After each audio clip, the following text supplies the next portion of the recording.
In 2022, a taxi turned up at the Pegasus Hotel in Guyana, downtown Georgetown.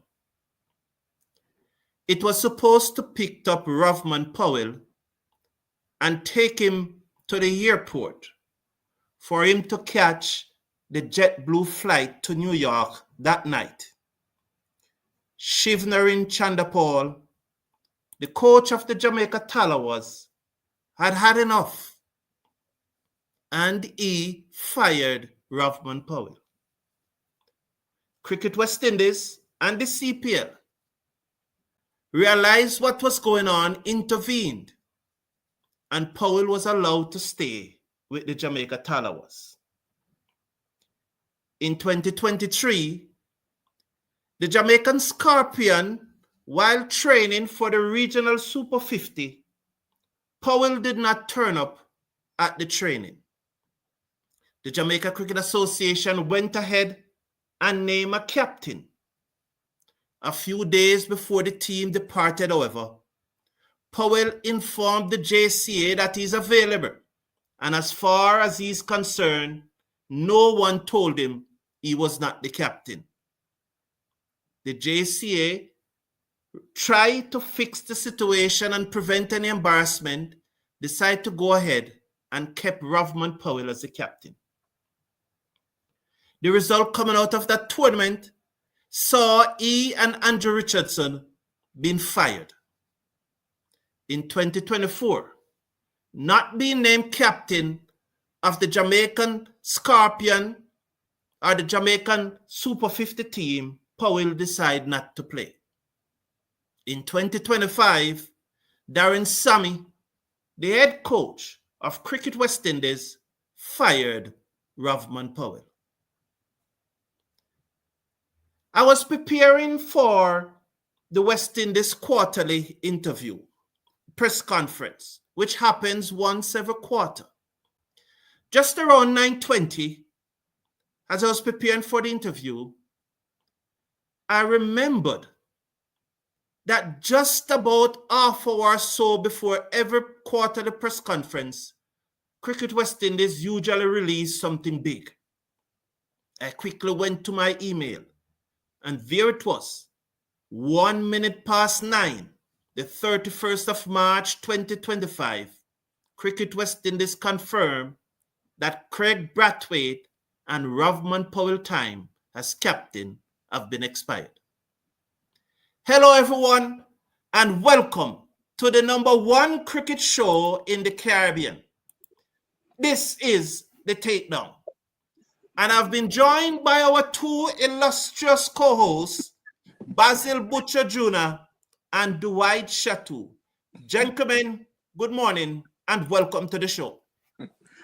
Good morning, Carlton. I like that illustrious co-host. Good morning, Chato, and good morning to all your viewers. I hope they're having a wonderful Sunday morning. I should say good evening, because the Cricket Forum is a worldwide thing. So for those who are, it's in the evening, good evening or good afternoon. All right, good day. To all the Cricket Forum viewers, morning Basil, morning Carlton. Really nice to be back with you guys and be sitting and discussing these issues. Thank you very much, gentlemen. This morning, we are expecting to be joined by someone from the Intersecondary School Sports Association and the sponsors of the tournament. I hope that they will join us. However, this morning you can win a prize courtesy of the Cricket Forum by just typing the live chat # jersey, and you'll be able to win one of these jerseys that I'm wearing. So all you need to do is to type in the live chat # jersey and give yourself a chance to win one of these jerseys. The raffle will come sometime during the show. This morning, we are really here to discuss the happenings and the outcomes of the West Indies press conference. But as you are well aware, yesterday, Cricket West Indies, in another release, have said that the charges against John Campbell have been dropped and his suspension have been rescinded. I am going to go to Basil Butcher first to tell us what he really knows about why those charges, why the suspension have been rescinded. Good morning again. From what I understand, it is CWI's fault in the way the rules, their rules are written, and the judges, based on that, the judge is saying what the judges are the disciplinary committee saying. If the person that is laying the charges cannot participate in the adjudication of the charges, then that person cannot be the person to lay the charges, right? Which means the match referee does never at any level in cricket participate. A match referee could lay charges, but the match referee does not participate in the adjudication of those charges. If a player says he or she goes against the charges, that they're not going to accept the charges, and so that is the process. So as a result, the case could not be heard, and that is simply that. CWI should have had their CEO or somebody. They're the ones should have laid the charges, not the match referee. Dwight, once again, we see Cricket West Indies administrators coming out on the losing end of something that should have been simple and straightforward. What's your reaction to it? I'm quite surprised and startled that you'd have something like this happening.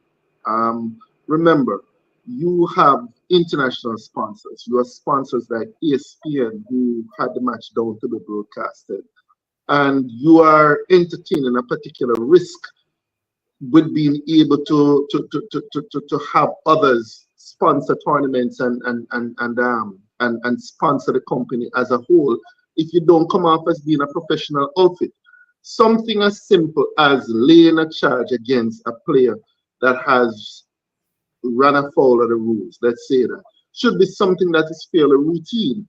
It should not be something that's rocket science. And to be hearing that the player has not been charged because of a technicality, Mm-hmm. and a very basic technicality at that.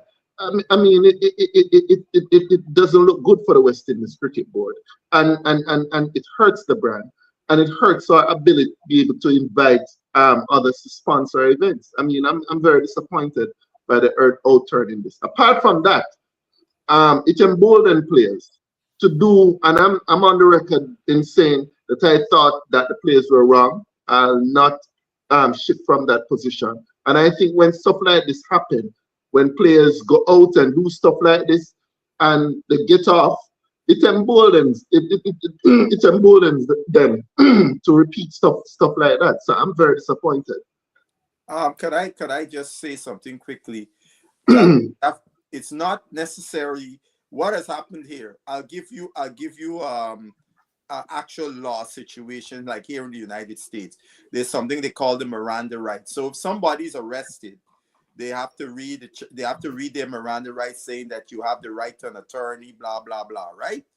No, if the overwhelming evidence showed that this person is guilty, without a shadow of a doubt, of that charge, but because the Miranda rights were not written, they were not read to them, they would get off on a technicality despite they committed the crime. So that's a similar situation here. This situation is not saying the players are not guilty of the charge that was put forth on them. The problem was the process was flawed.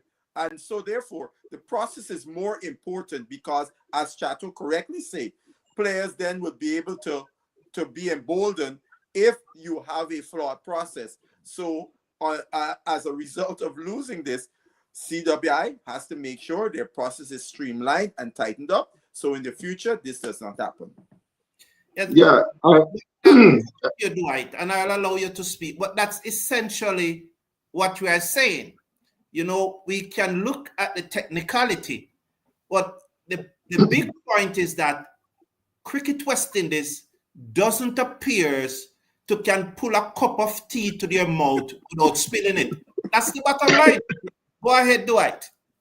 Yeah, Basil, I totally understood what the issues were when you explained it. I figured that it was a technicality when they issued the release and they explained what the situation is. West Indies Cricket Board went to great lengths in telling us that it's not that the players are innocent. It's not that it doesn't absolve them of what they did, but it's just that they got off on a technicality. And we have seen all of that. But the bottom line remains that a basic thing as this, you really should have had down pat.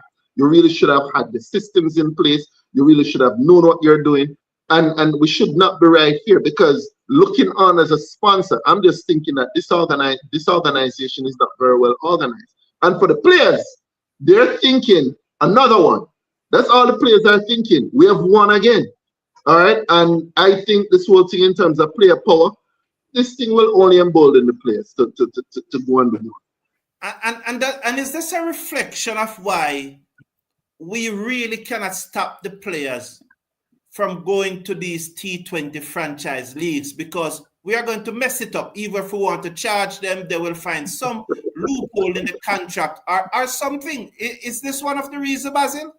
I mean, we're speculating on that, but based on the track record of CWI, one would feel similar. You know, you could understand one having that apprehension about them because of their track record on issues of this sort, because over the years they have consistently lost arbitration to players. You know, when Ram Narayan was there, and we going back in history here a bit.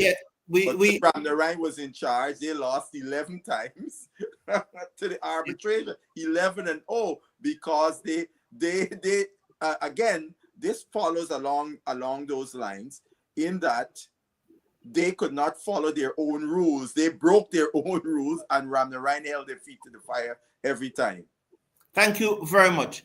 So, gentlemen, just to remind the audience that if you want to win one of these shirts that I'm wearing, they're really looking very, very good. Yes, all you need to do is to type # jersey in the live chat, and at some time during the show, we'll have the raffle and somebody will be selected at random. So just type # jersey.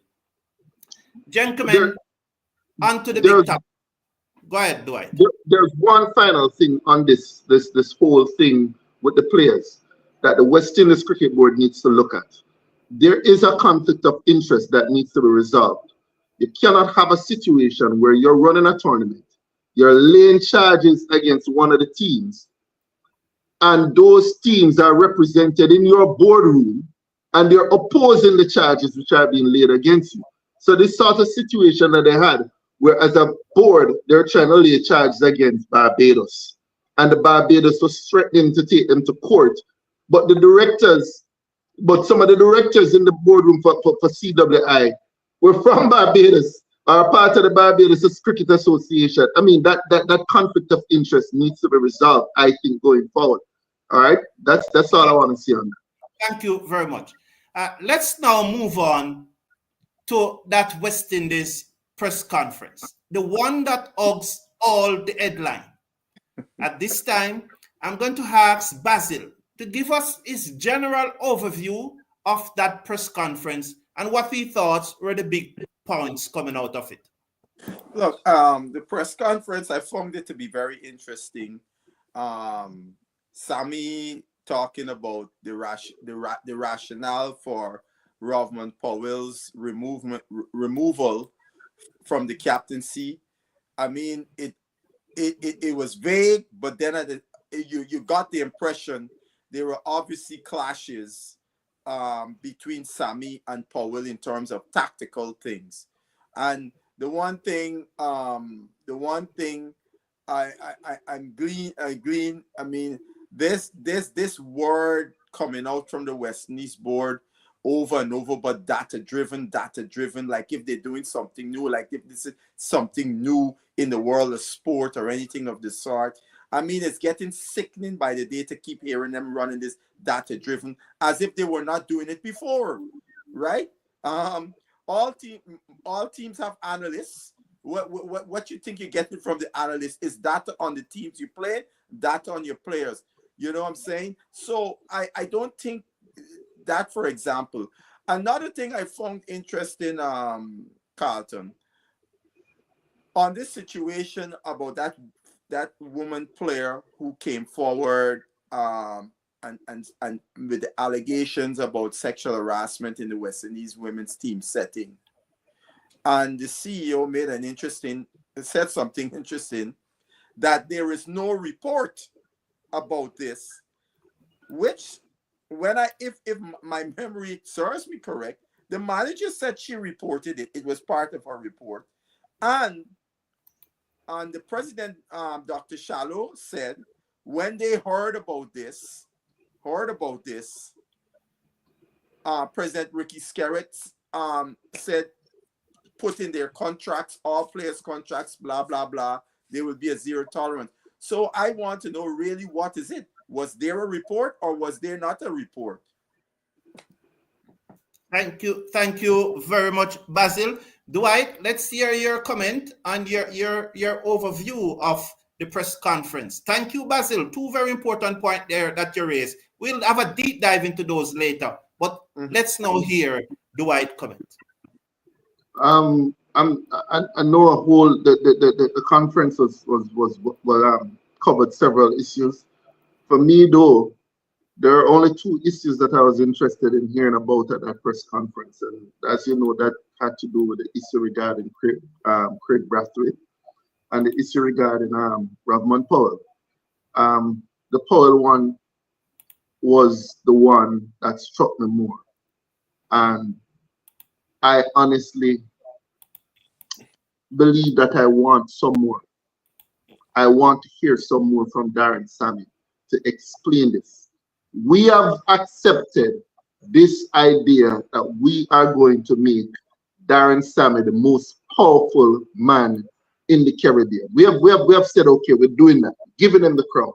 You are the most powerful man within the region. You get to select, you get to pick your final team, you get to coach the team, you get to do everything. But we still want you to explain to us why you would fire a captain that has done as well as Rovman Powell has.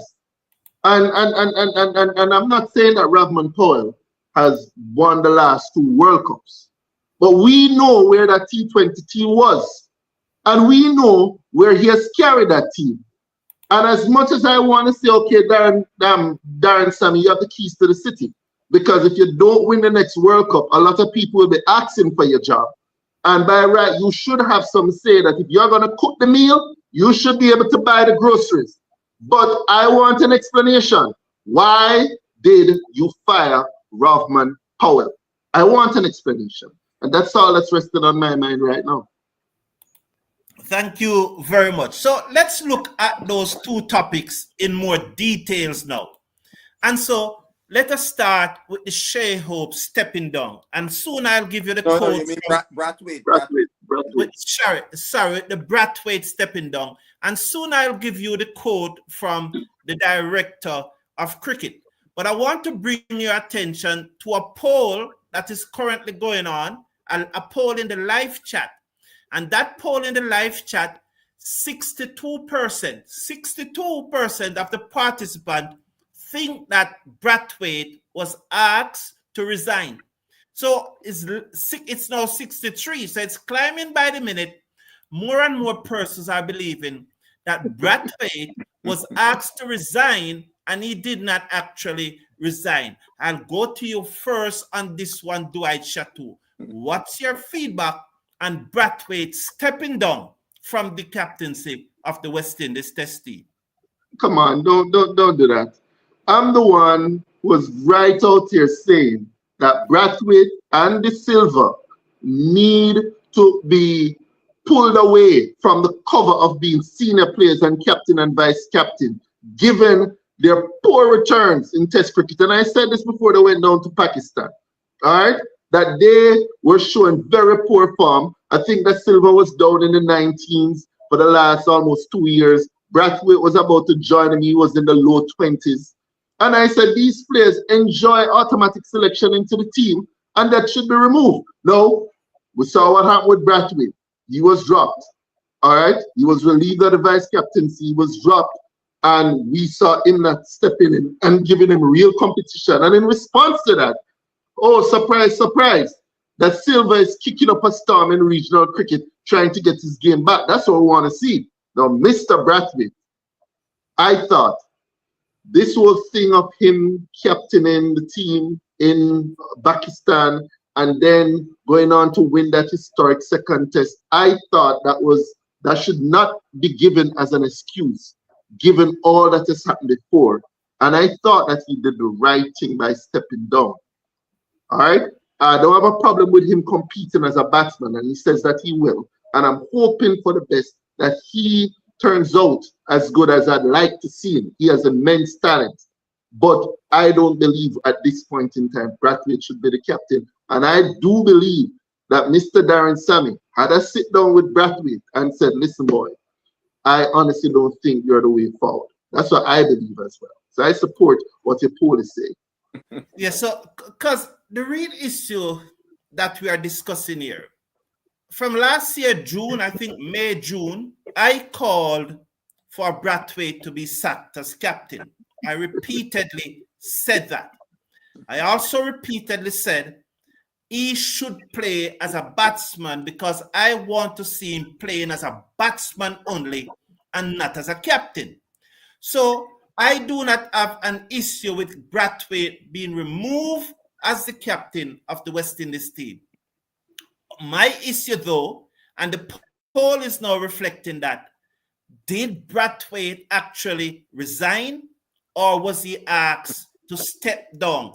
And that's what our concern are. And why is it that Cricket West Indies put themselves in such a position? Because this goes to the credibility of the organization, the absolute credibility, when 2/3 of the persons in this live chat are saying that Brathwaite was told to resign. Why then Cricket West Indies saying that Brathwaite resigned? Why don't the people believe Cricket West Indies, Basil? Why? I would say this, CWI, when it comes to media relations, they continue to be an absolute joke. Who's the person in charge now, giving them advice on media relations, misses the boat every time, right? Now, this is a situation where you could say we asked him to step down because we felt XYZ. The team was not moving forward based on XYZ. So we feel we need a fresh start. There is no big deal. That happens all the time in sport. All the time you hear such things happening in sport. It's not a big deal, right? So, but in the Caribbean, such revelations are state secrets as far as CWI is concerned. Because no, you would have to, I think for them, they will have to get into a situation where you are asking the coach, the captain to step aside on certain metrics. But when you relate those metrics to the coach, how come you're still keeping the coach? Yeah. or giving the coach more responsibility? Okay, thank you. Because as I said now, I want a Cricket West Indies administration. I want a Cricket West Indies president, when he comes out and said, Brathwaite resign, 85% or more of the persons in the chat will say, yes, they believe him. But here is it that over 63% do not believe Cricket West Indies president. And that is what is bothering me. I want a believable president. I want a believable cricket administration. I want if he said that Brathwaite chose to resign, because one of the big issues, one of the big questions that I am asking myself, why would Brathwaite on 98 test matches, who have repeatedly said his goal is to play 100 test matches, why then would he give up that certainty and put it in someone else's hand, Dwight Chattu? If what the president of the West Indies Cricket Board said was true, in that in the face of mounting pressure, having left the Caribbean to go to Pakistan to go on a tour, and in the middle of the tour, having gone down 1-0 in the tour and feeling the heat, that Kraigg Brathwaite decided that he was going to resign in the middle of the tour. A move that, yeah, might be unpopular for me to say this, but I think that's just cowardice. I just think that's just being a coward.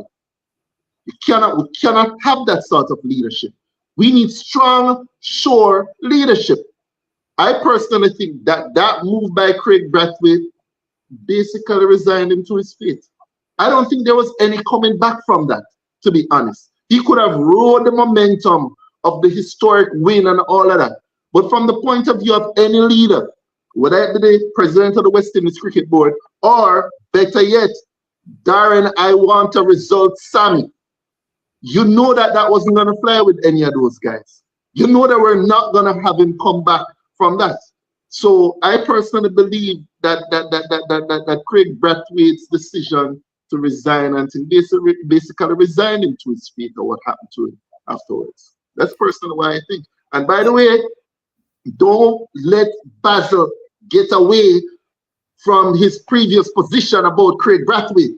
I'm just being patient, and I'm leaving you, Carlton, to do your thing. But I'm just waiting, Basil, because we know that Kraigg Brathwaite was your boy. That was your guy. And I want you to speak up for Kraigg Brathwaite. No. First, Chateau, let me correct you. The president did not say Brathwaite wanted to resign in the middle of the tour. Brathwaite was going to announce at the end of this tour he is moving on. And he felt he should not make that statement in the middle of the series. That's what he said. So don't okay. Right? Same thing, weakness. No. Unacceptable. Chateau, from as an outsider looking in, I could understand Brathwaite's position. This would be his third coach in less than 4 years. And Brathwaite must be said to himself, you know what? I ain't able with this again to start all over with a new coach who want bringing the whole new thing at this stage of my career. Nah, let somebody else deal with it. Right? You know, because maybe he was developing a great rapport. Him and Kohli were developing a great rapport, and then they won't pull the rug from underneath him. You didn't think about that. When Simmons leave the team, Kraigg Brathwaite said that we need someone that understands the West Indies culture and the West Indies philosophy. As Kraigg Brathwaite looking on and realized that Darren Sammy brings about a new philosophy. And although he's a West Indian, but it's a different culture, different mindset, and he's not prepared to go with that, Basil? Yeah, I could feel that. And the other thing too, Sammy behaves as he is still the captain. And I got serious issues with that. He's not the bloody captain. Let the captain be the front man. It's everything but Sammy this, Sammy that, Sammy the Taro. And I as Brad, the captain is the boss man, not the coach. Right? And Sammy need to learn that he need to stay in the bloody background and let the captain be the boss. And we're gonna get to that later on in terms of the Rovman Powell situation. Let's see the comment here from Cricket West Indies Kraigg Brathwaite. And this is what it said. Kraigg Brathwaite has been an outstanding leader for the test team, guiding the squad with discipline, resilience, and a deep understanding of the game. His contributions have been invaluable, and under his leadership, we have witnessed historic moments that will be remembered for years to come. We thank Kraigg for his service as captain and look forward to his continued impact as a senior player. That's the comment from Miles Bascom, the director of cricket, on Kraigg Brathwaite stepping down as West Indies captain. Gentlemen, do I react to that comment from me, please? No, that's PR, man.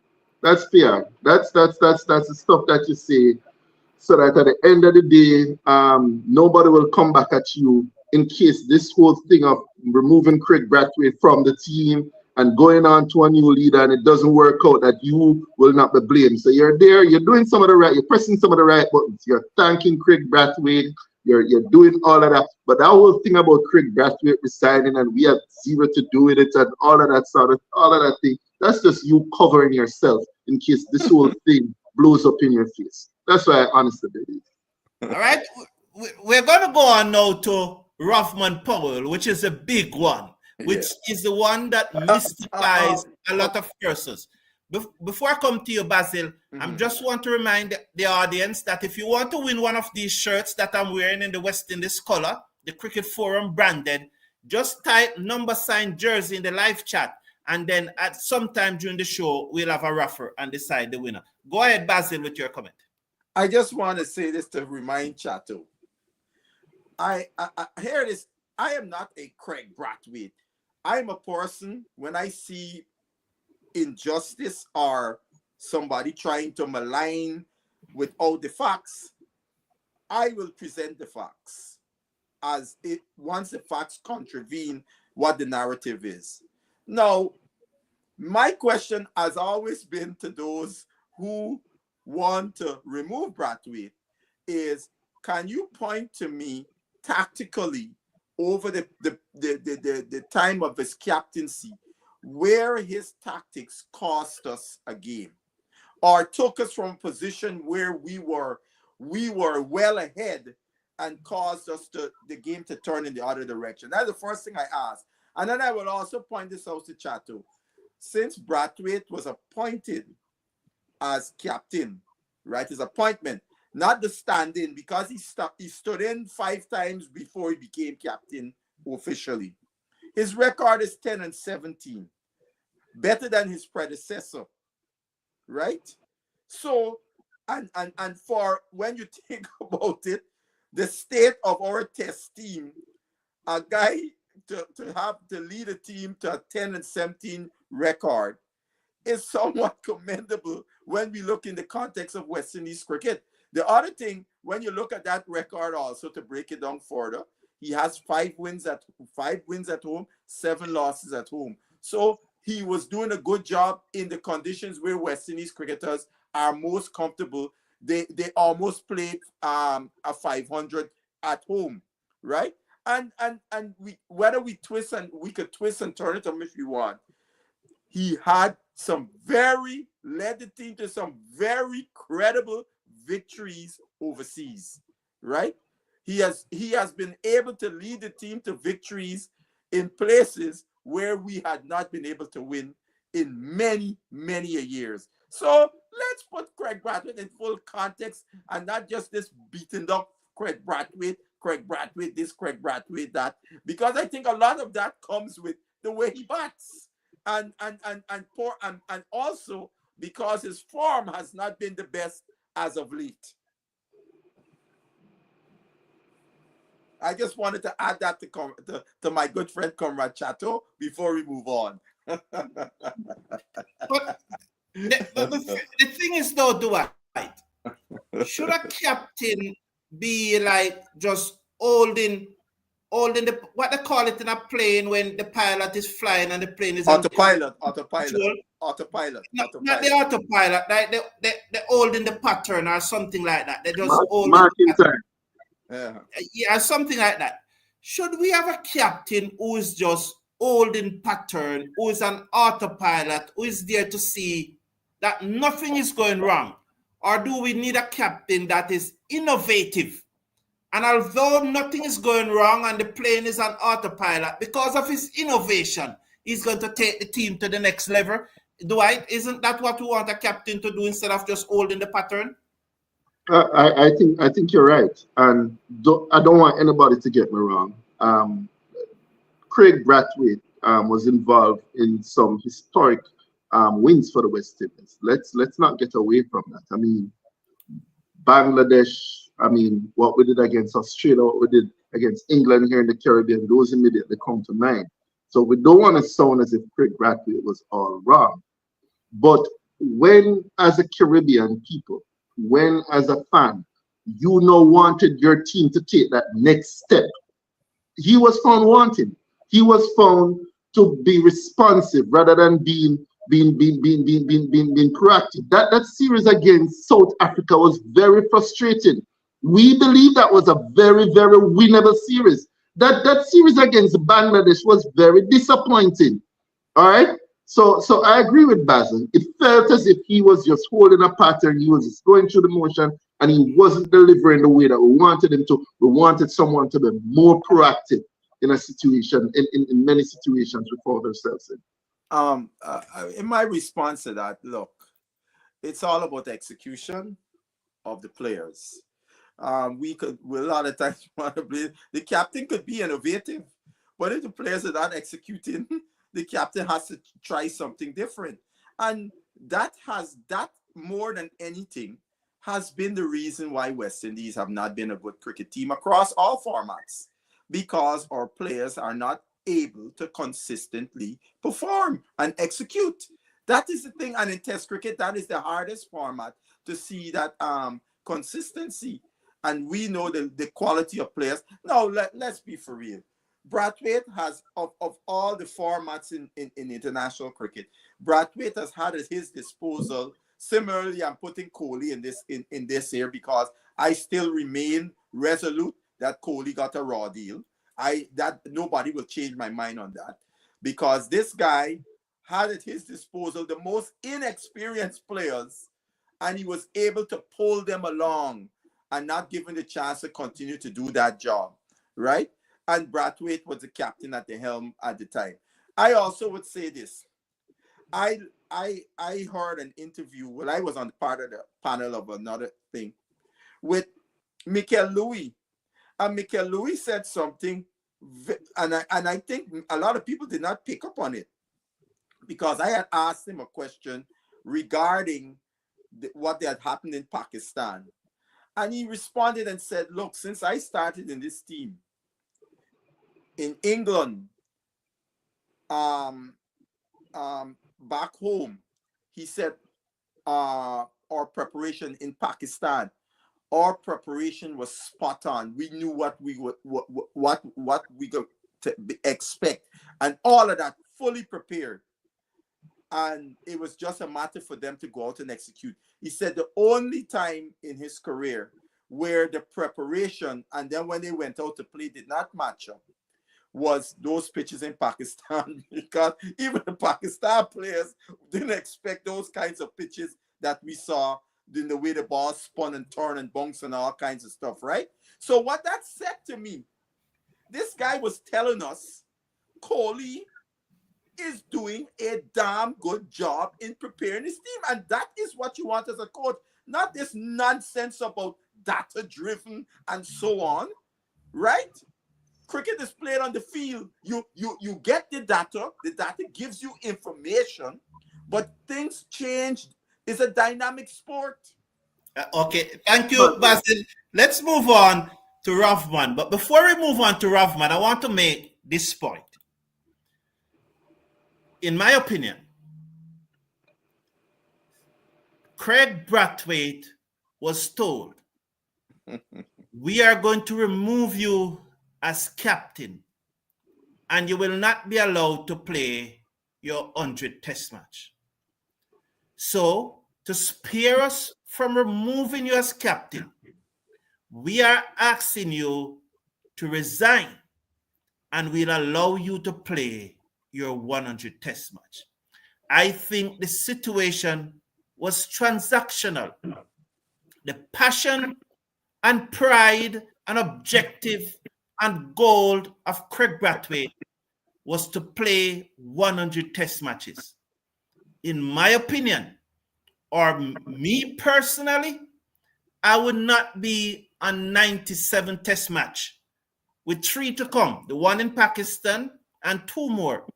And I'm going to say to anyone that I'm going to resign when it was my goal, my objective, my lifetime dream to play 100 test matches. So, as the chat said, with 2/3 of you not believing that Kraigg Brathwaite take it upon himself to resign, I agree with you. I think that he was pushed and he was made a promise in a transactional deal. Thank you. That's very plausible, Carlton. As more and more I listen to what you're saying, and the people, because West Indies would have no credibility. They got a lot of work to do to regain credibility with the cricket public, right? And they are doing a piss poor job of doing that by not being forthcoming, because that's the only way they will ever regain credibility with the cricket public. Thank you very much. This is what Cricket West Indies said about Rovman Powell being removed as captain of the West Indies T20 team. Shai Hope, just a minute, please. Shai Hope appointment signal a progressive shift for West Indies cricket, given his success with the 50-over team in the last 18 months, a team that failed to qualify for the World Cup. But let me read the statement. As the team continues its evolution, Hope blends instinctive decision-making with analytic precision, using in-depth match data and player performance insights to shape strategy. Shai is a strong believer in team performances. I want to read that again. Shai is a strong believer in team performances, and his meticulous preparation, coupled with his calm and composed demeanor under pressure, makes him an ideal leader at this stage. Gentlemen, and I will start once again with Basil. But before I start, I want to ask the question: Rovman Powell doesn't possess all of these skills? Or does he possess only some of them? Or what is it? I have asked Darren Sammy, I've sent an invitation through the appropriate channel asking Darren Sammy to come on the show. I have not been honored with even a response to my email to say no. No courtesy was extended whatsoever. Basil, Rovman Powell doesn't have these characteristics, we have to assume. Go ahead, sir. Yeah, I mean, Carlton, based on that release is a serious indictment against Rovman Powell as a captain and so on and so forth. But I would like to point this out. The West Indies, the Cricket West Indies, trying to blow smoke up people's ASS about improvement in ODI team. Shai Hope's record as captain is 15-13. Rovman Powell's record is 19-17. And I will note 5 of those wins on the Shai Hope's belt are against associate nation. So you take those 5 out, those 5 wins. He had against full member nations, he has a losing record. And if you take the two associate nation wins off of Rovman Powell's record, the one in the World Cup against Uganda and Papua New Guinea, he has a 500 record of 17-17. So what is this so-called improvement this ODI team has made? Sammy also made a statement which is untrue. Right? These guys, when they make statements these days, A lot of these things are easily accessible. Said at how when they started, they were X number of points behind the 5th place team in the points and the ODI, and we're there about 10 points. I went and checked. Y'all were 18 points when you started. Now you're 22 points behind the same team. South Africa was number 5 when you started. You were 18 points behind them. Now you're 22 points behind them again as number 5 team. What smoke y'all blowing up people ASS? West Indies cricket need to stop this nonsense and be more forthcoming. Thank you very much, Basil. Over to you, Dwight. What's your comment on the removal of Rovman Powell as West Indies captain and that statement that was made by Sam? You know, when I read that statement, and I've read it over a couple of times, I'm wondering whether or not the West Indies Cricket Board has a few people from the Men in Black working for them, and they're walking around flashing lights in our eyes, and we're going to forget everything from the past, and they're going to put a statement in front of us, and we're going to say, yeah. Because I'm trying to figure out if they thought, they believe that the person that they're removing is, and I don't want to be disrespectful because this guy is my boy. I'm wondering whether or not they believe that they're removing Nicholas Paran as captain, where we can look at his record and say, man, Paran, it just didn't work out for you. You're my boy, but it just didn't work out for you as captain. They're replacing Rovman Powell.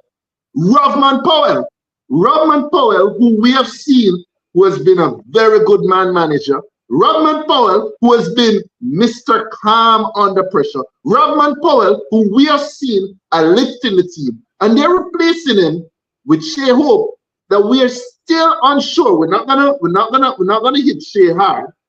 You know, he has been very exemplary as a leader in the ODI team. But in terms of results, he has not gotten the results that you can talk about a progressive shift.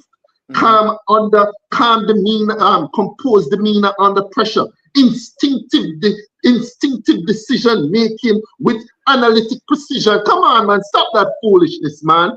It's almost like you think you have Men in Black people flashing lights in our eyes, man. Stop it. We don't bite.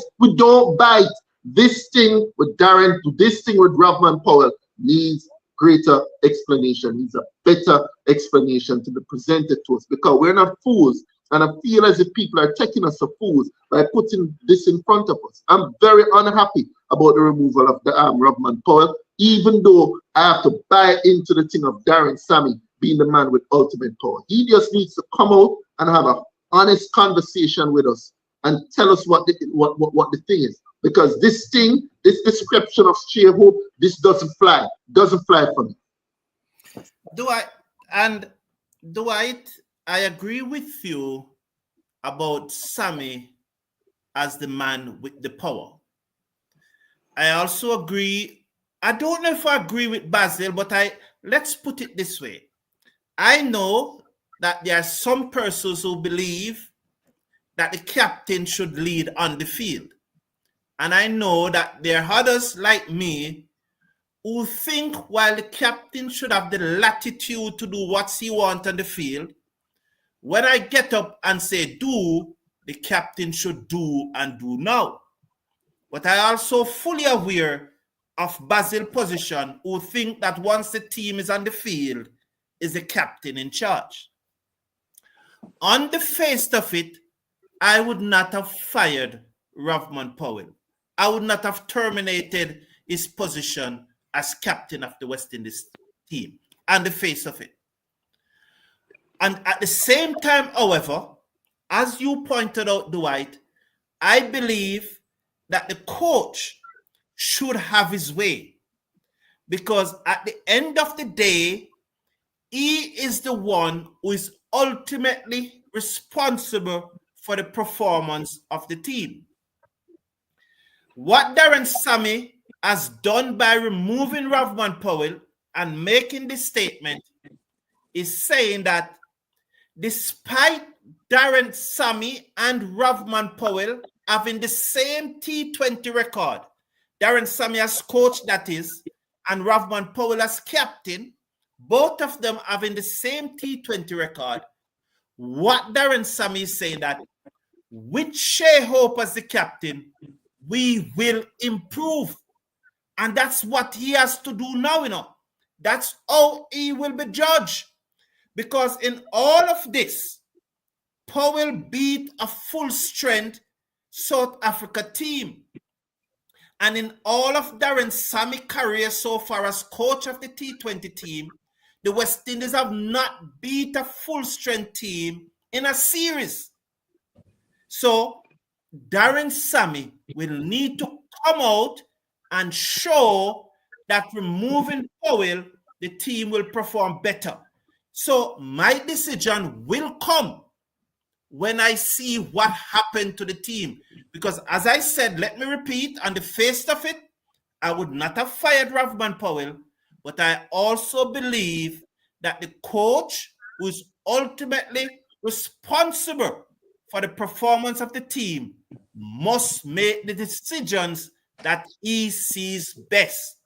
Whether Darren Sammy made the better decision here, time will tell.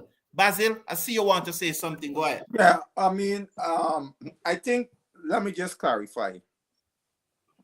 There's a tactics that are developed based on information you get, the quote unquote data. And as well as your awareness of the conditions, the players, because you would have seen a lot of these guys see each other. They know the players and so on. So you also have that at you. You devise tactics. You got plan A, plan B, plan C for each batter, etc., etc. Right?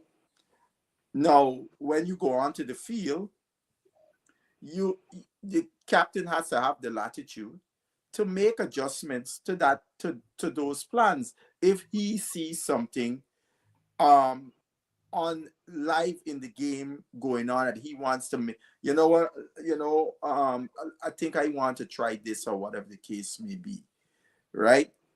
The captain, the issue, even when I coached and captains made decisions that went counter to what we discussed, all I wanted to hear from them was when they came in and I asked them a question: well, why did you do so?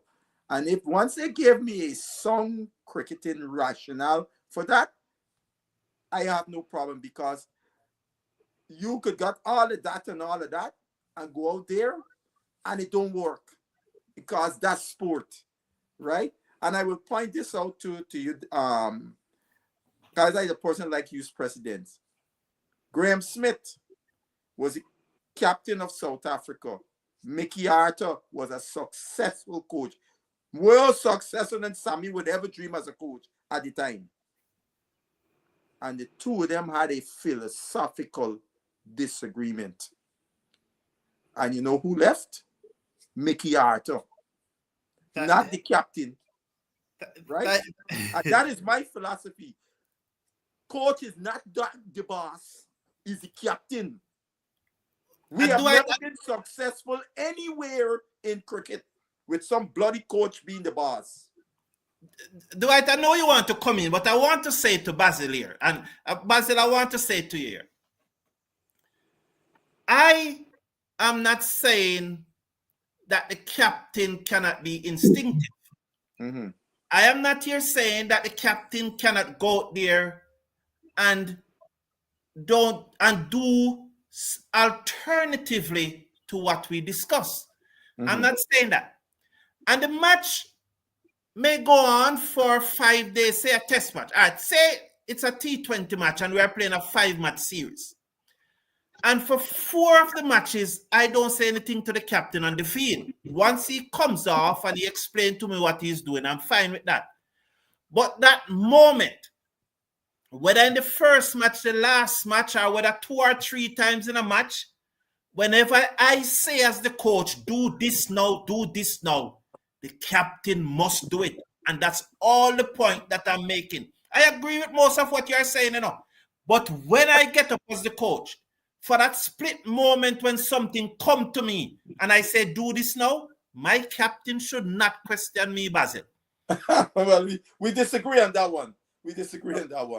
Go ahead, Dwight. That's a philosophical thing as far as I'm concerned, because cricket is not football, cricket is not baseball.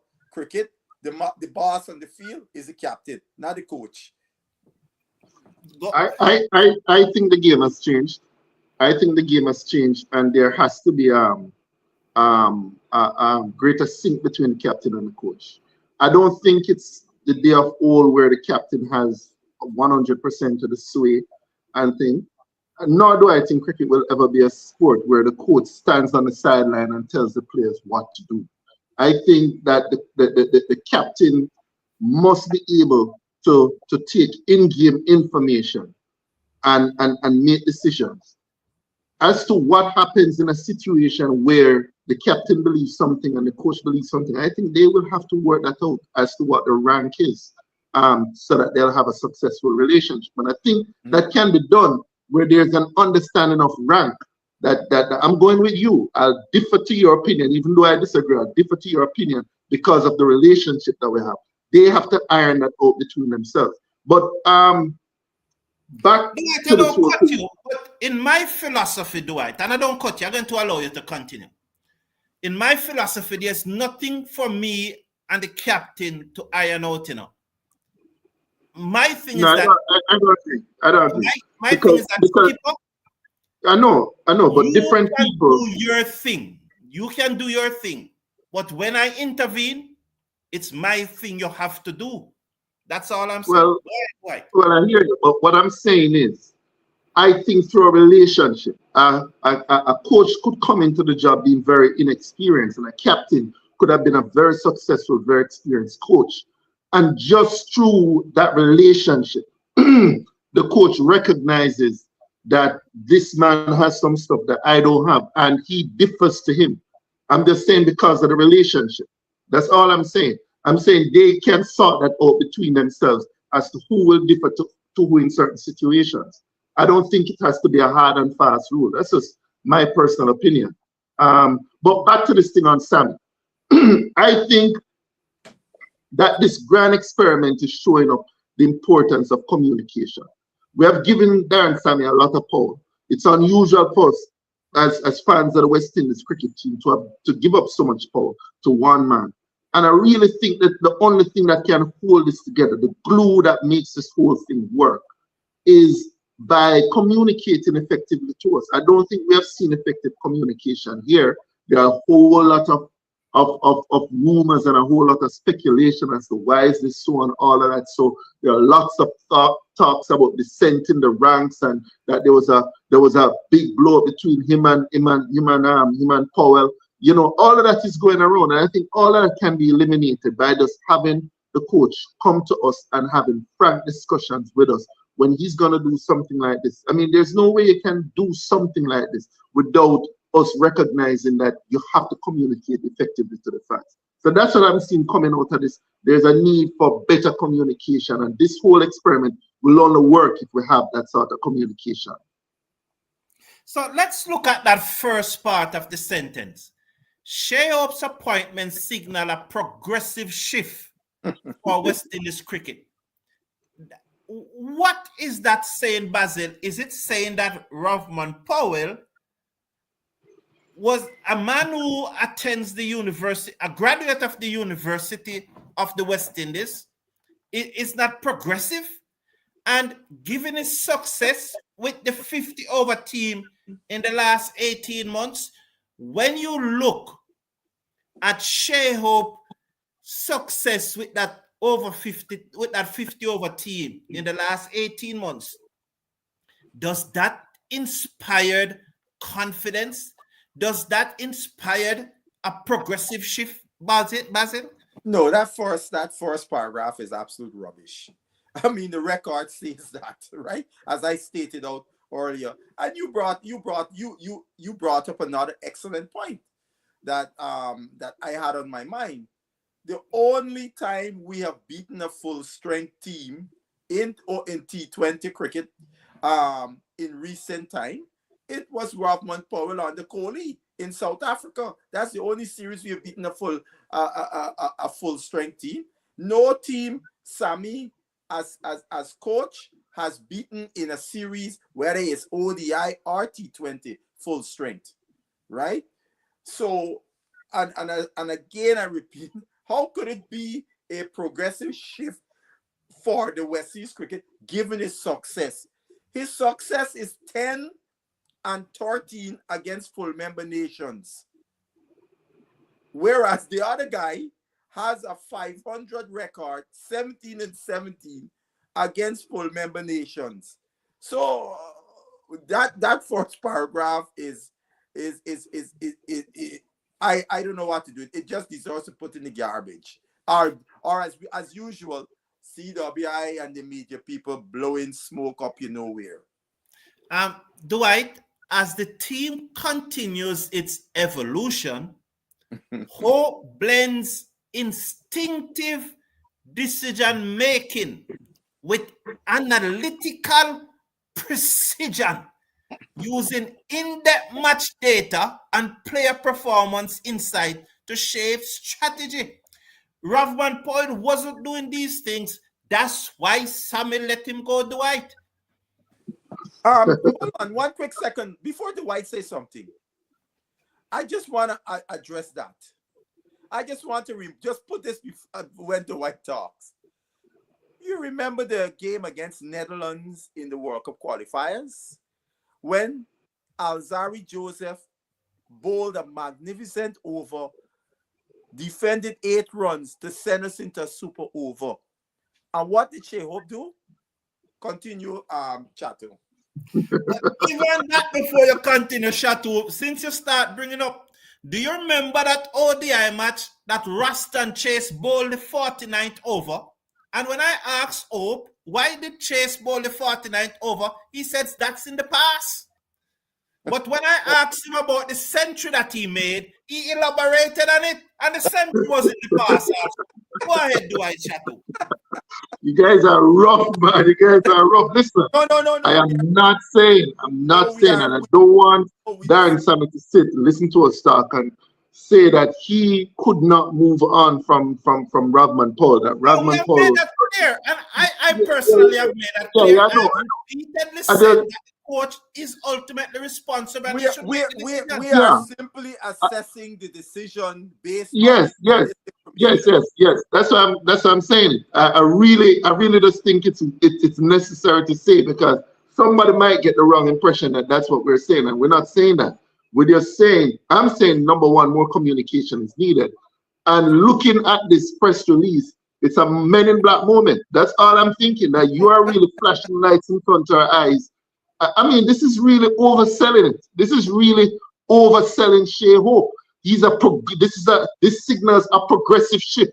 Me reading that would believe that the team is in dire straits and this is a serious progressive shift in the fortunes of the team, and that's not true. This description of Shai Hope as this instinctive decision making, of blending instinctive decision making with analytic precision. With all due respect, I've not seen that. Nope. So I just think that some of these things were like not necessary. You could have paid tribute to Rovman Powell. You could have just indicated that you believe that at this stage that it's now time to move to Shai Hope and all of that, without overselling it. And I just think that this is unnecessarily overselling it. And while you're overselling it, you're literally trampling on the good work that Rovman Powell has done unnecessarily. That's just my opinion. All right, but that's the release. Eh? Of everything that this press release said, everything, and we can look at it. The one that I think hurts Rovman the most is that sentence. Shai is a strong believer in team performances.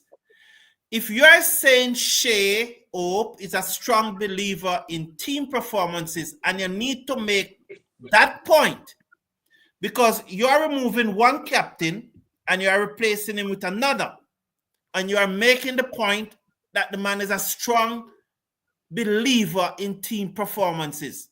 The converse then is true, that Powell doesn't believe in it. And nothing can go so. Yeah. What can go so, Basil? Yeah, I mean, as I said, when you put this release up at the start, I said this release is a serious indictment of Powell as a captain and as a player, right? Um, I mean, this last thing here again is an indictment of him both as a captain and as a player. The after the and his meticulous preparation. Now we could see this, for example. We know when Powell came into this cricket, when as soon as a man bowling slow, he was at sea. And we have seen progressive strides of Powell's ability to play spin over the years. So it's obvious this guy has been working meticulously and trying to improve his skill set against spin. Also, as you continue, coupled with his calm and composed demeanor under pressure, I rarely have ever seen Powell exhibit anything but on the cricket field as captain, whether it's in franchise, whether it's for Jamaica, etc. And one of the things I would say about Powell is a guy that likes, even sometimes he may not have the capability at the time to do it, but he relishes being able to be put in a pressure situation to lead his team out to deep waters and to victory. So, you have to be calm and composed in those situations to be successful. So I think this whole release really knocked Mr. Powell hard, man. In my view, very serious indictment of Powell. I think the West Indies board did their media relations as usual, which is an absolute joke, did another poor thing here.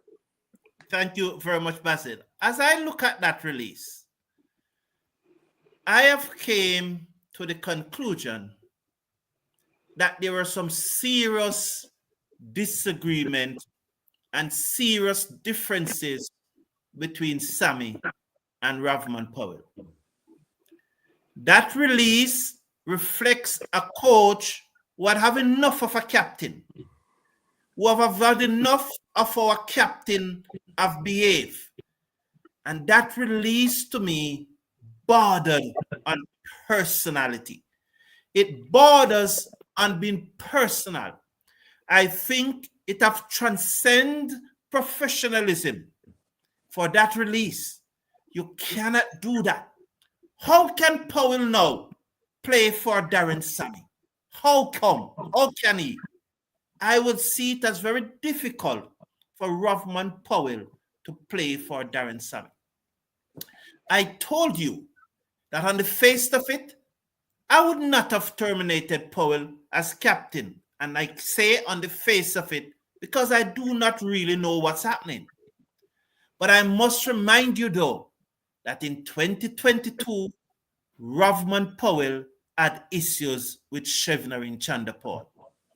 In 2023, Rovman Powell have issued with Andrew Richardson, the Jamaican 50-over coach. In 2024, he never turned up for the Super 50 team. In 2025, Darren Sammy terminated his appointment of West Indies T20 captain. How will Powell play for the West Indies again? It's left to be seen. Gentlemen, I ask you, what's your view? Will he play again? Again, when I heard all of those things, well, I know a little bit more about the Chandapur thing, so I will leave that alone because that's things I know in confidence. And I don't think Powell is to be indicted on that because look, coach and captain can have disagreements on tactics. They could have disagreements on who they should pick in the 11. That's all part of the game. Where it becomes an issue, in my view, between coach and captain is when you have a philosophical breakdown. When you all have two complete different things, which is what happened with Phil Simmons and Puran. That's why Phil Simmons dropped off, cut short his tenure, because it was a philosophical breakdown between the two. So Powell playing a game for the West Indies. It will be very interesting to see. It's funny. I said to some friends who like a certain player, I said, now that Mr. Powell is no longer captain, y'all must be jumping, doing cartwheels, because now y'all boy will have a chance to get into 11. Namely, we're talking about Shimron Hetmyer. So that will be very interesting to see, because I will ask this question, Carlton, because I don't follow the IPL. Has Powell gotten into any game thus far this season in the IPL? No, he has not gotten. And Dwight, before I come to Dwight, I also want to let me use that point to close off this discussion, this part of the discussion. Go ahead, Dwight, make your comment. I think that there are issues regarding fitting Paul into the team going forward. I think with Hope commanding an automatic spot in the team, and what we see at the construct of the lower end of the batting in terms of Rutherford and Chase, I think there'll be a challenge in terms of Powell commanding a spot in the team. But bigger than that, I think from a leadership point of view, and from the point of view where you'll want the team to be owned by Hope if you transition into him, normally people think in a situation like that it's best that you don't have Powell's shadow over the team, especially because all the questions about whether or not he should have been relieved of the captaincy. I don't see Powell playing for the West Indies team. I mean, I'm just being honest. I don't see him being selected in the next squad. Thank you very much, Dwight. I want to make another point on the Powell captaincy termination, and this is my final point on it. Could it be, because you all know I'm what they call it, conspirator or something like that? You know that I always, theory. Yes, you know I always comes up with these wild ideas. Could it be that as the captain of the West Indies cricket team, as most captains in international sports, especially cricket, they have at least one pick for themselves?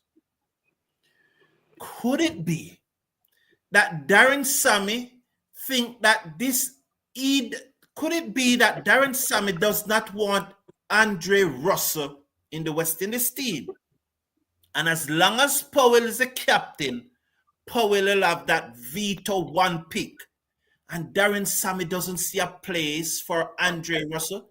So the best way to not play Andre Russell is to say, Powell, you are no longer the captain. Could it be? Could it be, gentlemen? That's all I have to say on it. That's my final point on this, except if I have to respond to a comment in the chat. Let's move on now to the next issue. Is the appointment of Shai Hope the correct appointment? I will say time will tell. Let's see what happens. I am not going to look and say yay or nay on this. I will give Hope his opportunity to lead the team, and let's see, and we will judge as he does, as he's the leader of the team. Okay, Dwight, do you think he's the right I don't have an issue with Shai being appointed the captain of the T20 team. I'm not opposed to the idea. Yes, me too. Well, yeah, I'm neutral at it. As far as the poll is concerned, 71% of the respondents don't think that Rovman Powell should have been relieved of the captaincy. 71%. So they are with me on that too. I don't think he should have been relieved. No, despite what you heard, I said, it's just analyzing the thing, But yes. The next thing that I want to touch on, because I did ask a question about this at the press conference, and I did ask Dr. Shallow if this is his second term based on the new government structure. He said, no, this is his first term. Yes. Now, whether that is so or not, my philosophy on leaders and presidents and CEO is that when those changes are being made, they should not be made for the sitting leader whatsoever, prime minister, president, whatsoever. It should take effect after that person's terms expire. So if Dr. Shallow is there for the next 20 years, the 3-term limit policy should not come into effect until he is removed. That is my stance on it. I don't think as a sitting president, you should making decisions like those to affect you. What are your thoughts on it, gentlemen? I don't necessarily agree with that. I think what happens is whenever you have the next election, that would take effect. But just to add again, I do not see how a 3-year term moves the needle forward in terms of West Indies cricket development and the performance of the team or governance or of transformation of governance of West Indies cricket.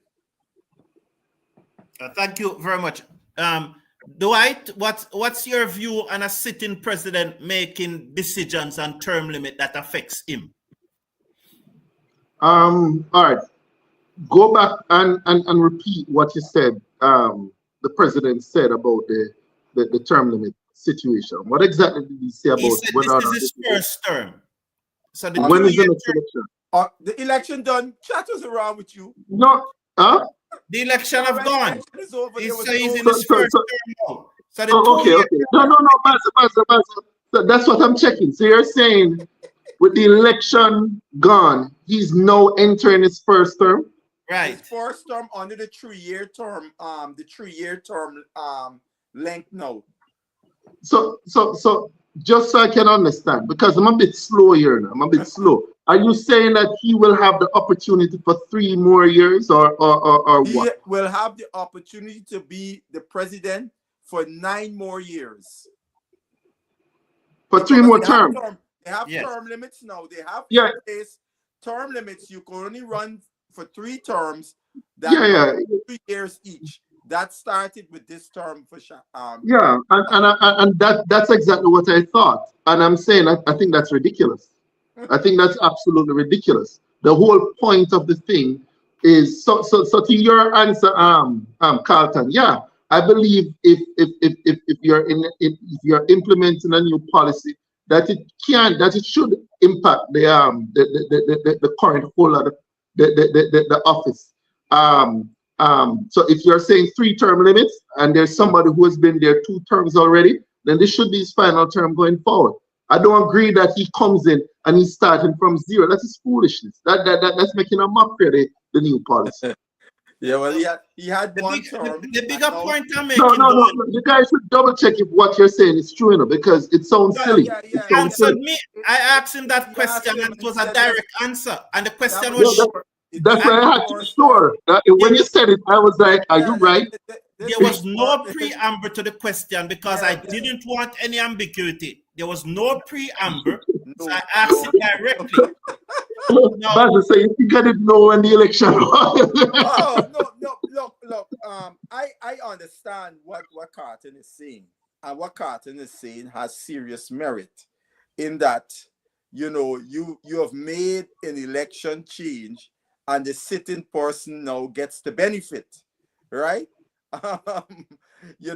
For some, they could look and say because that person participated in the changing of the of the new the new rules, if you will, or law, and you say is not a conflict of interest, and so on and so forth, right? So yeah, I understand clearly what you're saying. And Carlton, as I said before, I felt there should be no vote on this issue, because this issue is not going to be transforming the governance of West Indies cricket by somebody getting a 3-year term. That is not changing anything. I am on record of saying that I would prefer a president for a 5-year term. And my main point is saying that as a president, you have to vex with some people to get things done, you know. Oh, yeah. So you want a long enough term so that you can vex with those people, implement your policy, they will see that it is working, and then you make up back and win the second term. So Yeah, but didn't they increase the length of the term? Didn't they increase the length of the term as well? to 3 years from 2 years. Yeah. 3 years, you still have to be campaigning. You still have to make sure that you don't piss off anyone, you know. And when you are in that position where you cannot piss off anyone, hardly anything meaningful is being get done because you still have to be holding people and because you want that vote. And I think but let me ask both of you. Okay. If I can, let me ask both of you. What did you all think about the suggestion that was being made, I think, by Barbados, that they should have a rotating presidency? Well, that's why I wanted to address. My position is this. They should no longer have any elections anymore for president and vice president.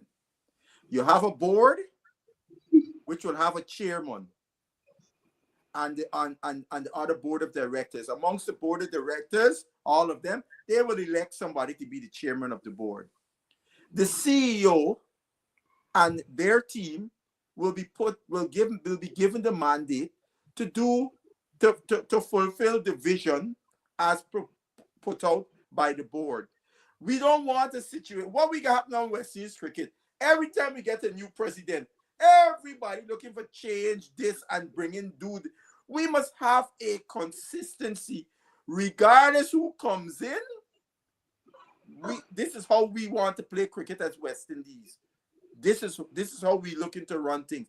And you're just working on continuing to improve that situation. Now, you think you want to reinvent the wheel and do something here and so on and so forth. No, and take out this electioneering. We know how much that brings too much politics into our cricket. If you have a non-elected chairman of the board, where you ain't got to go around and canvass everybody, because that person is not going to be involved in the day-to-day running of West Indies cricket anymore. It's the CEO. It's just like any professional franchise in sport. The ownership don't be involved in day-to-day for the most part. They hire people who are expertise in running the show, and you hold them accountable. You will review their performance accordingly and make changes if changes need to be made. Thank you very much.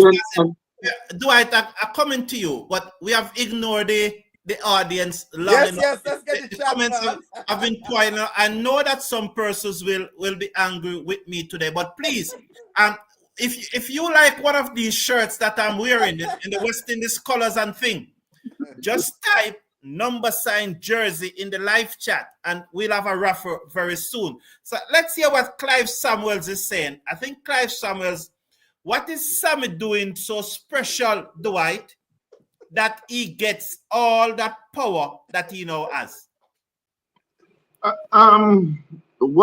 Is it because of Sammy doing something special, or is this a move that the West Indies Cricket Board or the West Indies Director of Cricket thought was the move to make? I think it's more of the latter. I think the decision for some time is that when the team doesn't perform, there's been a lot of blame shifting and pointing a finger to who was at fault. Was it the captain? No. Was it the coach? No. Was it the selectors? And what they have done is that they're trying to put a very clear finger. They're trying to put a very clear finger as to who the point man is. And if he's going to be the point man, then he should have a big say in the decision making in terms of selection, in terms of final 11, in terms of how the team plays. And I think that's what they're trying to get to. So I don't think it's a Sammy thing. I think it's just a philosophical thing where they want to be clear as to who is responsible should the team not perform. And from that perspective, I have a hard time arguing with that. Basil, there's so many comments. I will just one. This is for you. What you think about Jason's? I don't know if it's Mohammed he's talking about our older performances thus far in the regional 4-day. Can he play cricket versus Australia? If it's Jason, no. But I think no. If it is Jason Mohammed, because we know Holder has played against Australia, so we know will hold his capability. But Jason hasn't played Test cricket.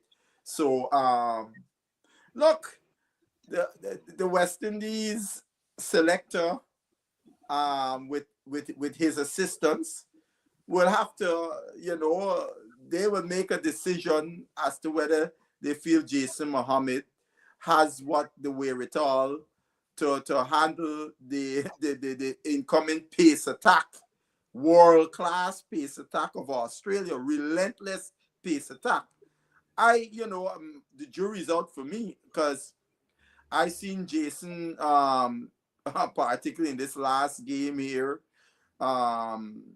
Trinidad lost to who they lost? Jamaica. Yeah. I saw Minley giving him a lot of trouble. A lot of trouble Minley was giving him with the ball, shaping away until Minley finally dismissed him.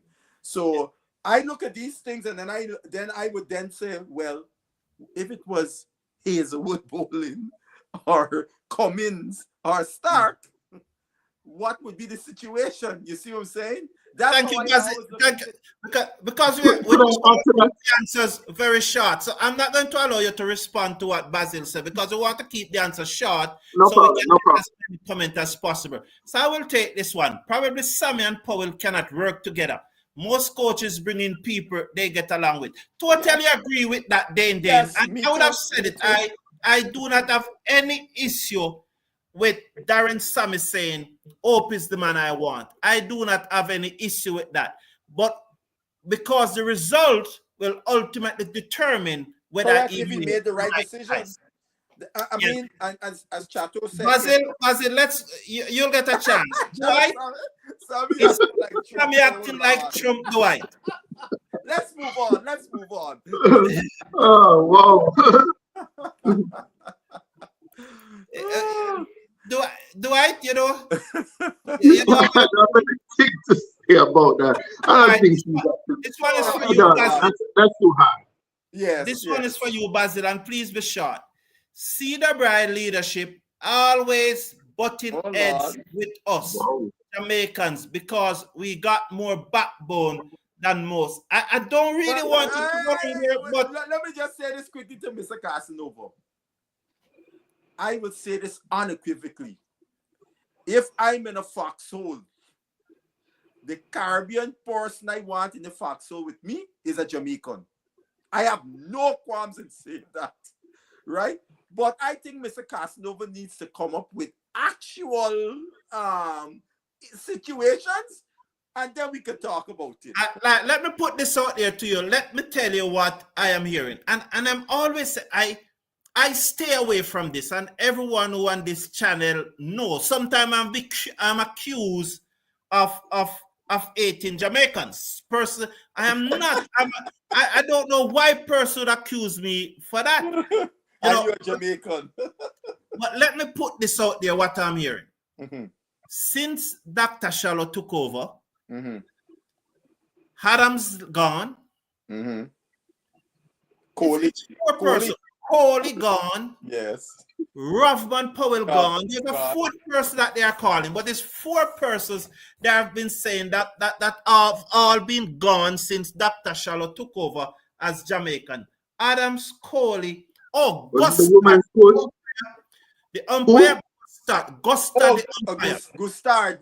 Yeah, have been removed from the West Indies international panel, and they are saying that why is the man that has the most CPL final as an umpire, why is the least known umpire in the region is being removed? And the reason why he's so not well known because he does a good job. Making a lot of mistakes, so nobody's really seeing him. Yes. And so those are the four names that persons are calling. I don't want to go down that road, but I understand what Mr. Casanova said. It's something that is being said in Jamaica. Right on. Yes. Right on. Yes. Patsy saying that Sammy's sacking day is nearer than we believe. Well, Patsy, I really don't want to think that way because I want the West Indies team to be successful. And while I disagree with the decision of Sammy to sack Powell, I still have to back the coach because I back West Indies team. Yeah, just let me just say this quickly on that. Sammy has put himself now in a situation where we all will be looking at the results because he has made decisions in personnel that now can't run and hide nowhere, So let's see what happens. Does democracy exist in West Indies cricket? I don't understand the question. When they say democracy in what sense? I mean, democracy do I interpret it to how you interpret it? Because you don't have to just interpret it your way and give us a short answer. Yeah. I'm just saying I don't understand that because we can't really think that the way that the team is selected or certain decision is done in a democratic way. I don't agree with that. I've always said Sammy is the man, he's the coach. I've bought into this philosophy. All I just want him to do is to communicate effectively with me, and I don't believe they have done it. I think all of those press releases, they're just taking us a fools in the thing that they have said. I'll agree with something that Bass said. Sammy has put himself right out there, and I commend him for that. He has made changes so that at the end of the process, if the team doesn't win, it is clear who is going to be blamed. And if the team win, it is clear that he should be called the accolades. So I like that sort of leadership where somebody's not afraid of taking decision. I don't like people hiding behind other people. So I have to commend Darren Sammy for that. All right. And like everybody has said, we all know what will happen if it goes south.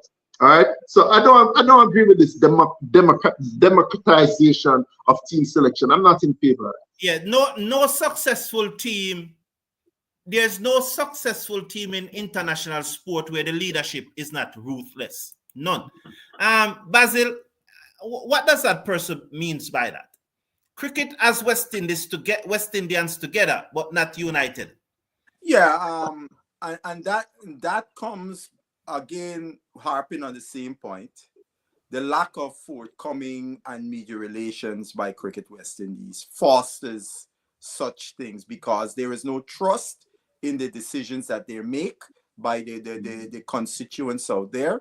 You mentioned earlier about trying to get Sammy to come on. I think Cricket West Indies is doing us a disservice. Sammy is not facing the firing line. I told their media man to his face that when he said about quarterly press conference, I said, no. Every time a West Indies team is picked, Mr. Sammy should face the firing line. We want to know why John Jones get picked, why John Jones wasn't picked. Because especially today, with all this fancy data collection they're talking about, all this thing, we want to be able to question why John Jones and so on get picked. So that's the problem there. Thank you. Here's a comment from our good friend. Let's see what it says. Let me remind you guys that Brian Lara tore up the pre-planned strategy and told Bennett Kings that on the field he's captain and not a robot. So thank you, John P. Oh yes. And on that same point, I remember when Andy Flower was a head coach for England. Nasser Hussain was on commentary with Mike Atherton. And I don't know what Andy Flower saw. He came down the stairs and Graham Swan was at the boundary line. And he had an animated conversation with Graham Swan as obviously he wanted to transmit something. And Nasser Hussain watching on and said, oh, it seems like he's trying to send a message. You see, if I was captain, I would have told Andy to stuff it. I am the captain on the field. Dwight, here's though. Peter Joseph said West Indies need a specialist in conflict resolution. The exit is not always the answer. A team sport strive and harmony. Wow, conflict resolution. Let me say this quickly, Dwight, and so we can move on to the next one. I remember that Manchester United team in 1999. What was a big bad goalkeeper name again? Peter Schmeichel. Schmeichel. Do you know that he and the captain, Keane, that both of them oftentimes fight, literally fight? You know, do you know that up to this day, Andy Cole and Sheringham don't talk to each other? So I don't know if you have to be a friend with a man. I don't know if there need to be a harmony for you to go out there and perform for the team. You know, so you're absolutely correct. I would point out, go to the Clive Light teams. Everybody on those teams were not it was not kumbaya in that dressing room, but those guys, all of them said that. They said when they walked out in the field and crossed that line, they were professionals. And that is what you expect. Everybody on the team, it's just like I think people need to think about this. Are you good pals with everyone that you work with at the job? Would you go to the pub or the bar and have a drink with everyone you work at the job? No. But when you're at work, you're professional to get the job done. So Dwight, so Keith Aaron, our very good friend from Trinidad, and you know Keith Aaron always shouting me out. He's saying that he support the removal of Powell. Your reaction to that? Because I disagree, but everybody will have a different look at it. Nobody enjoys 100% support from everybody else, and there's nothing wrong with Keith Aaron being that 0.00001% in the Caribbean who disagrees with us. Yeah, no, but what I don't support this. I said it many times, even in this show. I would not have removed Powell as captain, but I support Sammy's authority to remove the captain. It is as simple as that for me. Yes, Sammy's decision to terminate Powell's captaincy was personal. I think that was in reaction to something that I am saying. And Michael Douglas is setting the cats among the pigeon because he's saying that Hetmeyer cannot bat again. Bobby, Basil, do you think so? No. I said that I told my Hetmeyer fans, your boy may get in the 11th, but that is a dubious situation. I think Hetmeyer, I don't know what's the situation with that young man. Does he really want to play this cricket? Because even in the IPL, you know, so. But do you think that his chance of playing for the West Indies are going to have increased? Hetmeyer? Yes. Since according to the statement, considering what we have said about, in all of what we have said about Powell, saying that it's unlikely that Powell will play. Of course, it would have increased Hetmeyer's chance. And funny, I thought that Sammy really tried everything to get Hetmeyer into the team. He didn't see anything. He brought him back, so I do think so. Please remember to type #sign jersey in the chat and to enter the raffle. I think this statement, Basil, could this be true? It's lack personality. It was just generated by AI. Well, if that's so, if that was a AI generated, as I said, that press release was a serious indictment on Rovman Powell, both as a cricketer and as a person. You know, that was a serious indictment. Thank you. So I would say this.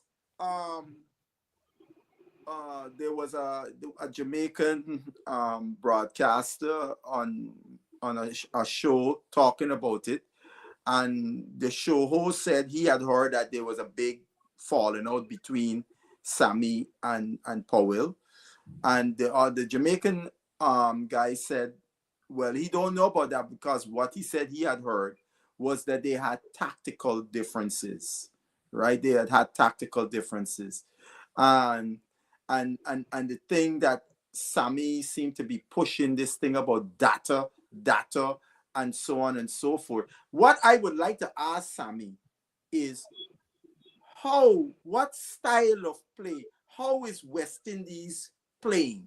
Because I'm only hearing about all this data for preparation and so on, but I want to get to understand what is the West Indies way of playing? What is the philosophy on how we are going to play our cricket? That's what I want to hear. Thank you. So Dwight, Steve Russell say that political, it seems like political influence is mashing up West Indies cricket Juna Benjamin said, no, it doesn't seem. It is. What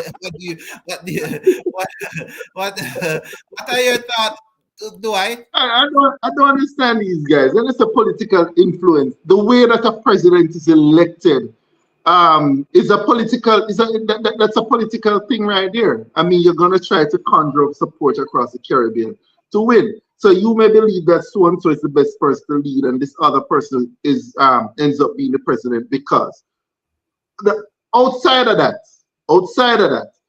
there is also gonna be coaches who have their favorites, who will have their preferences. Let's use that word. And I don't think that's necessarily a political issue. But I just think that the nature of who we are not just a country, but we are made up of many, many different countries. You're going to have people who have their preferences. You're going to have coach who prefer to work with players that he's familiar with or has certain confidence in. And the way in which we elect our president is a whole political machinery. So there is going to be politics in the cricket. Whether or not it's mashing up the cricket, was it mashing up the cricket back when we were winning? No. So I just think that we're losing and everybody pointing to that as the reason. And there was insularity back then. And we're winning. Yes, Basil, make the point quickly, please. Quickly. Ricky Skerritt said this. West Indies cricket is 20% cricket and 80% politics. And he said that ratio has to change. Thank you, Basil. Hope you guys know that Hope was the one who made us not qualify for the World Cup when he made a ducks. Did he made a ducks against South Africa in that crucial match? And Randy Beckers is saying that. Yeah. He did make a duck, a forced ball duck, if I remember. Powell did a good job as T20 captain. Let's see if Hope can take them higher. Very good point. Hope is a respectable player. I am happy for Brathwaite change. He will have to earn his place in the team. Not a very good, very good. He should have written the statement for the West Indies Cricket Board. Ray Phillips and Ravindra Suku, the number sign needs to go before the jersey for it to be. The referee will be AI generated, so you have to put the number sign before the jersey, please. You gotta tell them hashtag. Hashtag. Basil, I remember you saying that Kevlan Anderson is not yet ready for West Indies selection. I still don't. I thank you very much. But the point I want to make about that, though, Travis, if he said that he's not ready yesterday or 2 months ago, it doesn't mean that he cannot be ready today. But as you hear from Basil, he's still don't. My position, because this has come up, I said Anderson get picks to play the A team. We're playing against South Africa A. What is this rush for us to send young batters into the cauldron when they're not fully prepared? And I would tell Mr. Brathwaite this. 101, 101, 116. Because I watch it all the Guyana matches, as well as others. All of them. You want to tell me those hundreds would add up to even a 13 test cricket? We have to understand the gap between our first class and test cricket. So I want to see Anderson continuous development at the A team, because when he eventually gets picked for the West Indies, I want a batter who could go there and compete, not just walk on the field. Basil, seriously? Anyway, if you want to continue, you can. But Basil, come on, man. I don't agree with that. I don't agree with some of the stuff you said there. Go on, Carter. For me, the test team, I'll pick my test team very shortly. Tomorrow, I'm going to pick the women team for the ODI World Cup qualifiers, which starts Tuesday night in the Caribbean. So I need to pick my playing 11 so that Sean Diaz can see the playing 11 that he needs to play. So I need to get that way. So Michael Douglas is saying that Anderson is yet to be dismissed between 50 and 100 this season. That is good, Michael Douglas, but his highest score is still 116. And that's where I have a little challenge with Anderson. He continues not, despite scoring so heavily, I think he has scored 3 centuries. His highest score is still 116. And to make that 116, he batted twice. Because when he reached 100 against Jamaica, he retired and then come back out and make the 116. So that's where I have the little challenge with Anderson. But I don't think I agree with Basil. But again, it's Basil's opinion, and he is a former international coach, so he probably know a little bit more than us, you know. Carlton. Yes. Anderson has been the most consistent player in this year's regional team. He's not just looking to score against the likes of West Indies of West Indies Academy and combined campuses. He's putting up scores against Barbados. He put up a score, I think, against the was it the Windward Islands? Romano? Yeah, here it is. Barbados, the Leeward Islands, Jamaica. He has put up he has put up scores in those games. Against Basil, I don't want you to take him on. You know, I know it's a long time we haven't been here, and it's your guys' fault. No, it's not just that. It's not just that. But the two big boys in the Caribbean, Mr. Athanaze and Mr. Hodge, look as if they're off on vacation and they're taking this thing for a joke. But hear this, Basil. Hear this, Basil. This is for you, Basil. As do I bring up that point? Stop that, man. Stop that. Carlton, stop sending texts to our viewers and telling them what questions to ask. This is a question for you, man. Stop that, man. No, I don't even know who's Jojo. That's embarrassing. That's embarrassing. Captain, like, really? Seriously? No. To come up with something like that, that's embarrassing. I don't even know who's Jojo. His name, hello, Chato. I have heard his name being bandied about. So don't think this is some out of the way thing. My guy for the post is Roston Cheese. I would select Roston Cheese to be the next captain. That's my choice. We won't get there. I only have 4 names in the hat. Chase is not in there. And definitely Mr. Athanaze, who is struggling to even make the side, is not in there. But we need to come and have a show who should be West Indies captain. Yes, Captain. So there are so many comments. I know a lot of persons are angry, probably disappointed with me. Powell has gotten to Sammy head. You know what they said? That's knock out. Who's answering? It's good for you to show these comments. So, you know, the folks in the West East board can hear what the man in the street is thinking. You know, whether they take them serious or not, but it is good for them to be aware of what the man in the street is thinking. Listen, it's really important. This is a new thing we're doing. It's really important that this is handled well. I really don't have a problem with giving so much power to one man, but I keep saying that man has to recognize what he's doing. He has to come back and communicate to the people. And people are getting this impression that he has too much power and the power is gone to his head. And I don't think that's the situation, but they need to manage the situation properly. And I think it was unfortunate, even if he doesn't wish to come on the show, at least replied to the email and said, I'm unable. Give us another excuse. Give us another reason. Excellent discussion, guys. Thank you very much, Ravrinja. I hope Rutherford plays against Australia in the test. Basil, what's your thought on that? Look, to say about Rutherford, that Rutherford was in Montego Bay holidaying while the regional 4-day, while Guyana was playing Jamaica at Sabina Park. So that is some interesting news, but I did hear out of the Guyana thing that Rutherford was not available to play in the 4-day. I don't know why he made that decision. I don't know if he's keen on playing Test cricket for West Indies. Some say he is, and I hope he will put his hat forward to get into West Indies. But I don't see what him being in the team for this series against Australia. I don't see that. Yeah, and so Jojo. Oh, what's it? Jojo is Joe Ryan, a long-time member. I am saying that Sammy will make him captain. So you think that Sam will make Athanaze captain?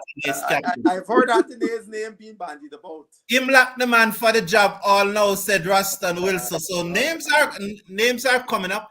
I don't think Dexter Clemens is saying, I don't think Basil has a serious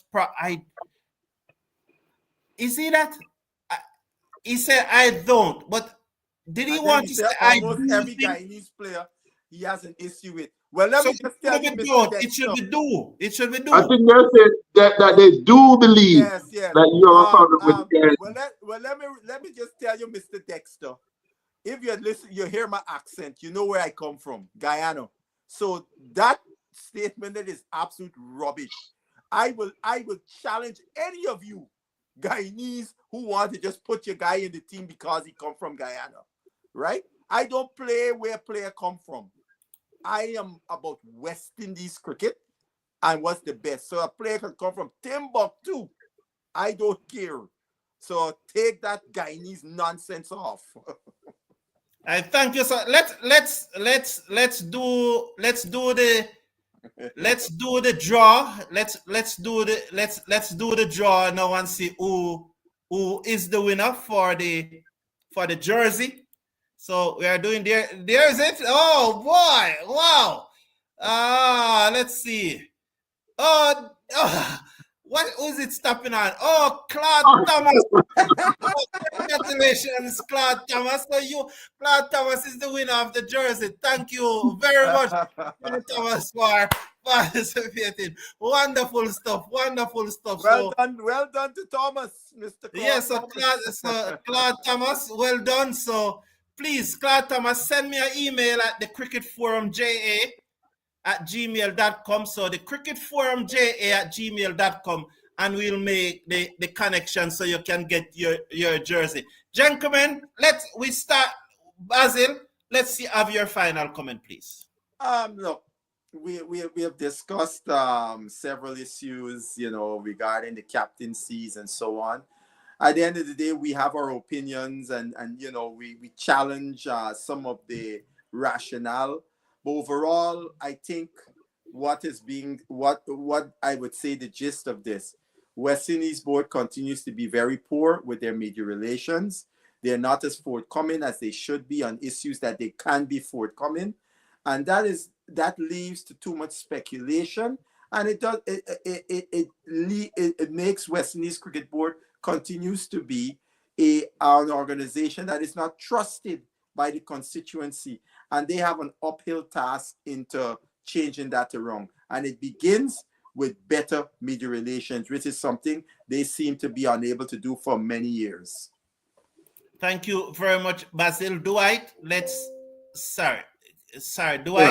hear your comment, please. Your final comment. Yeah, I think it's obvious that we all want good for West Indies cricket, and we all sincerely believe that all the changes that we have implemented over the last months, couple of years, are geared at us having better results in our cricket. So we have a whole bunch of people in the Caribbean who we're all hoping for the success of the team. The problem, though, is that we need better communication. That's all that we're saying. We need better communication. We need more transparent communication. We need more regular communication from the powers that be. In particular, the coach of this team, having had all these powers which has been bestowed upon him. And that's what we're calling for. We think that this is the time now for the coach to more effectively communicate with his fans. Explain the philosophy of your team selection. Explain some of the decision making. Explain the particulars why certain decisions were made. Make yourself more accessible and more available to us, the fans. And that's all we're saying, because we're 100% behind the team doing better. Marlon Shepherd, here is your answer to the question that you asked. Guess you need to watch a little bit more cricket then. That's your answer to your question, Marlon. I have no further answer to your question. Let me play it again, Marlon. Up the ante. Guess you need to watch a little bit more cricket then. So that's it, Marlon. That's it, Marlon. That's the answer to your question. Gentlemen, it was a pleasure being here with you today. I'm glad that you have returned to the takedown after such a long absence, and that's why we have been going for 2 hours now, and you can understand it. I'll be back with you later today or tomorrow morning. We'll be streaming the Jamaica T20 cricket final for rural high school boys. The third place playoff will start at 9:30 and the final will start at 1:30. Both matches will be streamed live on the Cricket Forum. There'll be 3 cameras, so we'll have different angles for you. So please join us then for the live streaming of the schoolboy T20 cricket final for rural high school boys. And Friday, we'll be streaming the urban final. So 2 big matches. First, Global Bank promised us that there'll be a lot of giveaways at the final tomorrow. So please tune in, and there will be some giveaways at the final. So it will be a good thing. Thank you all for being here. It was a pleasure being here, and we look forward to see you again. Remember that West Indies women start their qualifiers Tuesday night. So I'll be doing a watch along on those. So lots of cricket coming up. I'll be here for a lot. I'll be spending a lot of hours in front of the cameras going forward. Thank you, everyone. Have a wonderful Sunday. Take care of yourself. Take care of your loved ones. Bye.